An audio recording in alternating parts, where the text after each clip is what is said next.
Guys 2024 ఐపీఎల్కి ఇంకో interesting match వచ్చేసరికి GT versus CSK. ఈ వీడియోని మీరు స్కిప్ చేయకుండా చివరిదాకా చూస్తే ఈ మ్యాచ్లో ఎవరు గెలుస్తారన్నది ఒక క్లారిటీ వచ్చేస్తుంది. కాబట్టి వీడియోని స్కిప్ చేయకుండా చివరిదాకా చూడండి. ఇంకా వీడియోలోకి వెళ్లే ముందు మీరు ఎవరైనా ఇంకా మన ఛానల్ని సబ్స్క్రైబ్ చేసుకోకుండా వీడియో చూస్తుంటే సబ్స్క్రైబ్ చేసుకుని బెల్ సింబల్ని ఆల్లో పెట్టుకుని ఉండండి. ఇంకా వీడియోలోకి వచ్చేస్తే జీటీ వర్సెస్ సిఎస్కే మ్యాచ్ అంటే మనందరికీ తెలిసిందే. ఈ మ్యాచ్ మంచి ఇంట్రెస్టింగ్ ఉండిపోతుంది. లాస్ట్ ఇయర్ ఈ రెండు టీంలు ఫైనల్ ఆడాయి. ఫైనల్లో చివరి బాల్కి సిఎస్కే గెలవడం జరిగింది. కాబట్టి ఈ మ్యాచ్ ఖచ్చితంగా మంచి ఇంట్రెస్టింగ్ ఉండిపోతుంది. ఈసారి రెండు టీంలకు ఇద్దరు కొత్త కెప్టెన్లు వచ్చారు. ఇంకా అలాగే రెండు టీంలు ఫస్ట్ మ్యాచ్ గెలిచి వస్తున్నారు. రెండు టీంలు కూడా విన్నింగ్ మొమెంటంలో ఉన్నారు కాబట్టి ఖచ్చితంగా ఈ మ్యాచ్ చూడడానికి ఇంట్రెస్టింగ్ ఉండిపోతుంది. మరి ఈ మ్యాచ్ జరగబోయేది చెన్నై హోమ్ గ్రౌండ్ చపక్లో మ్యాచ్ అంటే చెన్నైని ఓడించడం చాలా కష్టం. లాస్ట్ మ్యాచ్ లో ఆర్సీబీ ఫస్ట్ బ్యాటింగ్ చేసి 170+ స్కోర్ కొట్టినప్పటికీ ఆ స్కోర్ ని డిఫెండ్ చేసుకోలేకపోయారు. సిఎస్కే పిచ్ లో చేజింగ్ చేయడం కష్టం. అది కూడా ఆపోజిట్ టీంలకు కష్టం, కానీ సిఎస్కేకి కష్టం కాదు. ఎందుకంటే వాళ్ళకి ఏ సిచ్యువేషన్లో ఏ బ్యాటర్ని దింపాలన్నది తెలుసు. కాబట్టి ఓవరాల్గా చపక్లో చెన్నైని ఓడించడం చాలా కష్టం. లాస్ట్ ఇయర్ చపక్లో GT versus CSK first qualifier match ఆడడం జరిగింది. ఆ మ్యాచ్లో వన్ సైడ్గా జీటీ మీద సిఎస్కే గెలవడం జరిగింది. కాబట్టి చపక్లో జీటీ మీద సిఎస్కేది పైచేయి.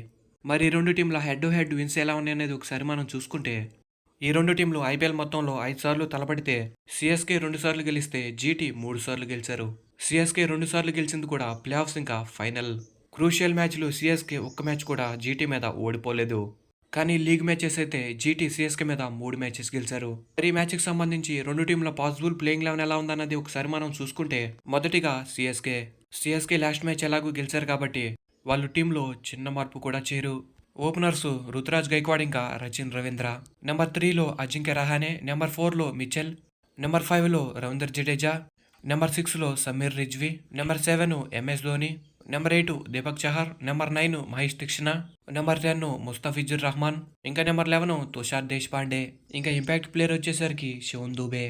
2024 ఐపీఎల్కి సిఎస్కేకి చిన్న మైనస్లు కూడా లేవు. ప్రతి డిపార్ట్మెంట్లోనూ వాళ్ళు స్ట్రాంగ్గా కనబడుతున్నారు. బౌలింగ్ నుంచి బ్యాటింగ్ దాకా సూపర్ ఫామ్లో ఉన్నారు. ఇంకా అలాగే కొత్త కెప్టెన్ రుతురాజ్ గైక్వాడ్ కూడా లాస్ట్ మ్యాచ్లో కెప్టెన్సీ సూపర్గా చేశాడు. సిఎస్కేకి ఏదైనా మైనస్ ఉందా అంటే, వాళ్ళు ఎవే మ్యాచెస్కి వెళ్ళినప్పుడు వాళ్ళ స్పీడ్ బౌలింగే మైనస్ అవడానికి అవకాశం ఉంది. ఇంకా మిగతా ప్రతి డిపార్ట్మెంట్లోనూ బలంగా కనబడుతుంది.